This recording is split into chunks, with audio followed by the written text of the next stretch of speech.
आप लोग सब कैसे हैं? उम्मीद करती हूँ आप लोग सब खैरियत से हैं। आपकी दुआओं से हम भी सब खैरियत से हैं। आज मैं आपके लिए बकरा ईद स्पेशल बीफ कोरमा लेके आई हूँ। चले शुरू करते हैं। सबसे पहले तेल डालेंगे नाप के 1 चम्मच। ये 2.5 चम्मच मैंने तेल डाला है।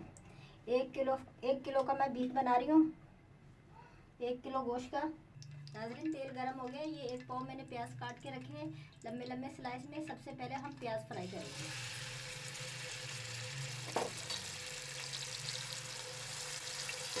ये गोल्डन फ्राई करेंगे हम, ज़्यादा गोल्डन फ्राई होंगे फिर निकाल लेंगे।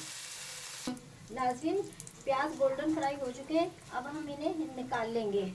तमाम प्याज को निकाल लेंगे हम। नाज़रीन हमने प्याज फ्राई करके निकाल लिए। अब हम सबसे पहले 1 चम्मच अदरक लहसुन डालेंगे।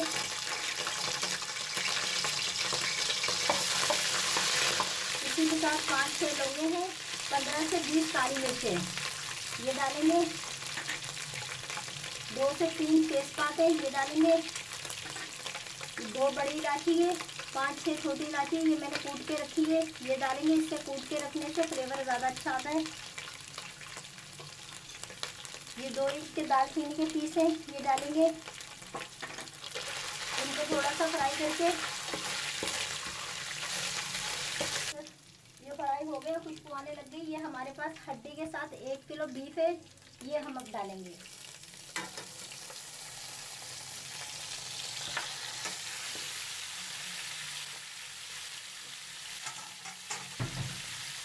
इसको हम अच्छी तरीके से फ्राई करेंगे, बाकी मसाले फिर हम डालेंगे।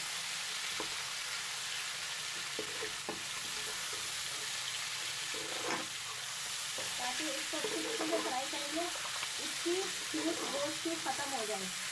चाहे मुर्गी का गोश्त हो चाहे बीफ का गोश्त हो, तो अच्छी तरीके से फ्राई करना चाहिए, इसकी पीस ख़त्म हो जाए। नाज़रीन हमारा गोश्त फ्राई हो चुका है। ये देखिए तेल अलग दिख रहा है, गोश्त अलग दिख रहा है। यहाँ तक कि आपने फ्राई करना है, तेल अलग दिखे गोश्त अलग दिखे। ये फिर इसका मतलब ये होता है हमारा गोश्त अच्छी तरीके से फ्राई हो चुका है, हमारे गोश्त की पीस ख़त्म हो गई। अब हम दूसरे मसाले डालेंगे। 1 चम्मच जीरा है कुटा हुआ ये डालेंगे। 2 चम्मच नमक है ये डालेंगे। 1 चम्मच धनिया पाउडर है ये डालेंगे। 1 चम्मच सौंफ है ये डालेंगे। आधी चम्मच हल्दी है ये डालेंगे। 1 चम्मच लाल मिर्च पिसी हुई ये डालेंगे और थोड़ा सा पानी डालेंगे। पानी के साथ हम भूनेंगे।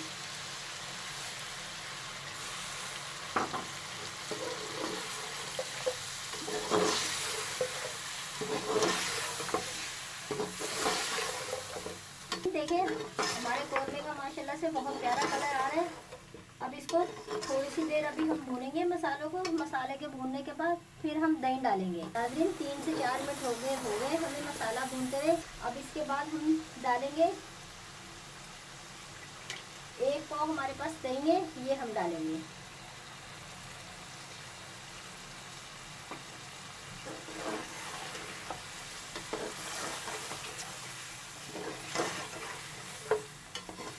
इसको भी हम 2-3 मिनट भूनेंगे, फिर हम पानी डाल देंगे गोश्त गलने के। तो देखिए अच्छी तरीके से हमारा मसाला भून चुका है। तो देखिए आप देख सकते हैं। अब हम इसमें पानी डालेंगे गोश्त गलने के लिए। ये पानी है 2 से 2.5 गिलास पानी है ये हम डालेंगे।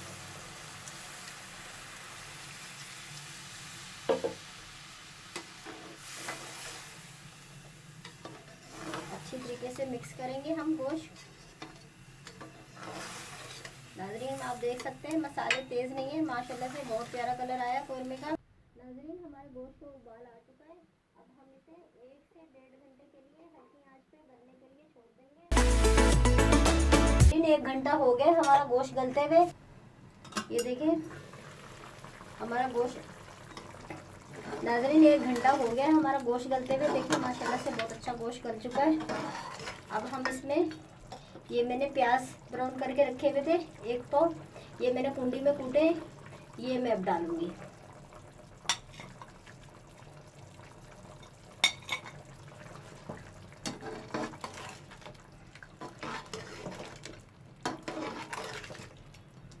और इसी के साथ ये मेरे पास है जायफल और जवित्री। ये थोड़ी सी जायफल है, थोड़ी सी जवित्री है, क्योंकि ये खुशबू के लिए डालते हैं। इनको मैं कूट के ये डालूंगी।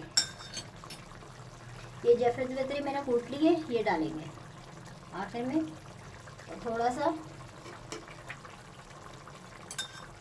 थोड़ा सा चम्मच में डाल के केवड़ा डालेंगे। ये 2 से 3 ड्रॉप डालेंगे। ये देखिए 3-4 ड्रॉप है पर ये ज़्यादा डालेंगे ज़्यादा खुशबू आएगी, लेकिन इतना ही सही है। नाज़रीन तमाम मैंने चीज़ें डाल दी हैं जो लास्ट में भी डालनी थी।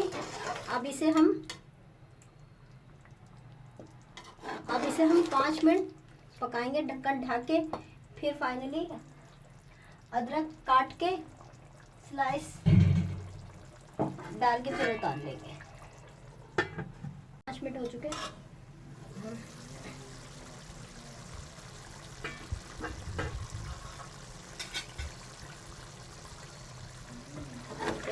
माशाल्लाह से हमारा दानेदार कौरमा रेडी हो चुका है।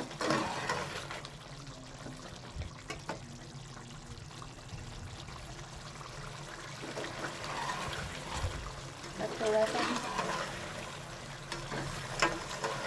जब आप प्याज डालें 5 मिनट के लिए दम पे रख दें, ताकि हमारे गोश्त में मसाले में अच्छे तरीके से प्याज मिक्स हो जाए। अब हम ये डालेंगे, ये थोड़ी सी 1 इंच की मैंने लंबी लंबी स्लाइस में अदरक काट के रखी हुई, ये डालेंगे आखिर में।